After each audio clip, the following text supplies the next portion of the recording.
Hi అండి, నమస్తే. ఈరోజు నేను పప్పు ఆకుకూర చేస్తున్నాను. ఇది పాలకూర అండి. పాలకూర కట్ చేసుకుని కడిగి పెట్టుకున్నాను, ఒలుచుకొని 2 కట్టలు తీసుకున్నాను. పప్పు, దీంట్లో పచ్చిమిర్చి, ఉల్లిపాయ, టమోటా వేసి ఆకుకూర పప్పు చేస్తున్నాను.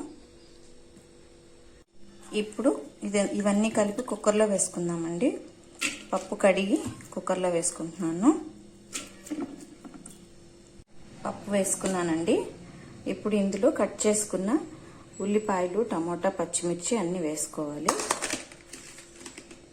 మిర్చి, ఉల్లిపాయలు, టమోటా వేసేస్తున్నాను.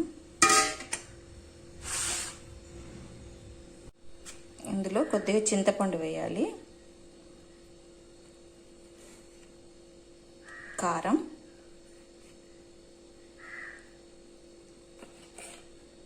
పసుపు.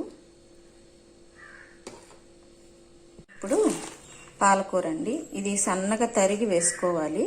పాలకూర ఉడికాక పీసులు పీసులుగా ఉంటుంది, అందుకని కొంచెం సన్నగా తరిగితే బాగా కలిసిపోతుంది. ఇప్పుడు వాటర్ పోసుకుందాం.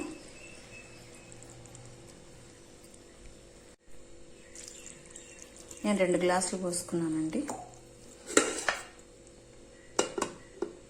ఇప్పుడు మూత పెట్టేసి ఒక 4-5 విజిల్స్ వచ్చేంత వరకు ఉడకనిద్దాం. కుక్కర్ పొయ్యి మీద పెట్టేసానండి. ఒక 4 విజిల్స్ వచ్చిన తర్వాత ఆపేసి పోపు పెట్టుకోవాలి.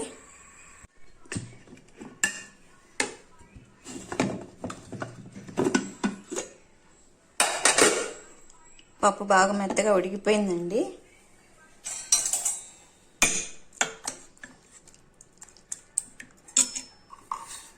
ఇప్పుడు ఇందులో సాల్ట్ వేసుకుంటున్నాను.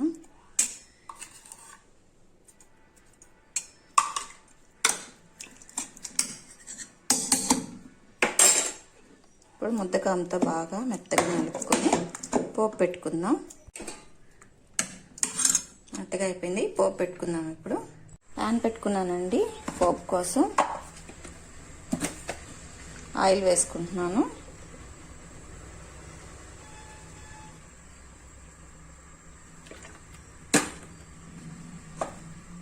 ఆయిల్ హీట్ ఎక్కింది. కొంచెం మెంతులు,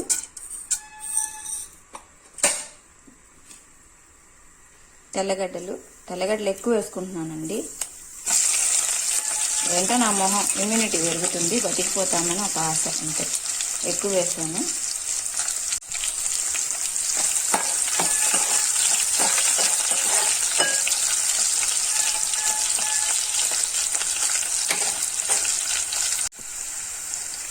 ఇందులో మినప్పప్పు, పచ్చెనగపప్పు, కొద్దిగా జీలకర్ర,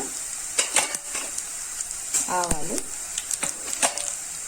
ఒక 2-3 ఎండుమిర్చి.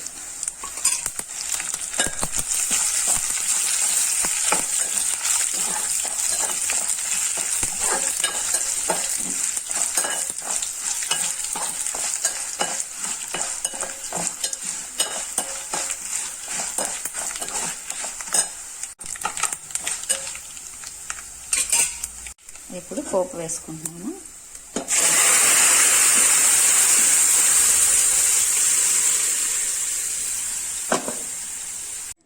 ఆకుకూర పప్పు రెడీ అయిపోయిందండి. చాలా టేస్ట్ ఉంటుంది. పాలకూర పప్పు ఇది చాలా టేస్ట్ ఉంటుంది. మీరు కూడా ట్రై చేయండి. అందరు ఇలాగే చేస్తారు. నేనేం కొత్తగా డిఫరెంట్గా ఏం చేయలేదు. ఇంకా చాలా మంది ఇంకా బాగా చేస్తారేమో, కాకపోతే విలేజ్లో ఇలాగే చేసుకుంటారు ఉన్న వాటితో, కాబట్టి సింపుల్గా చేసేసాను.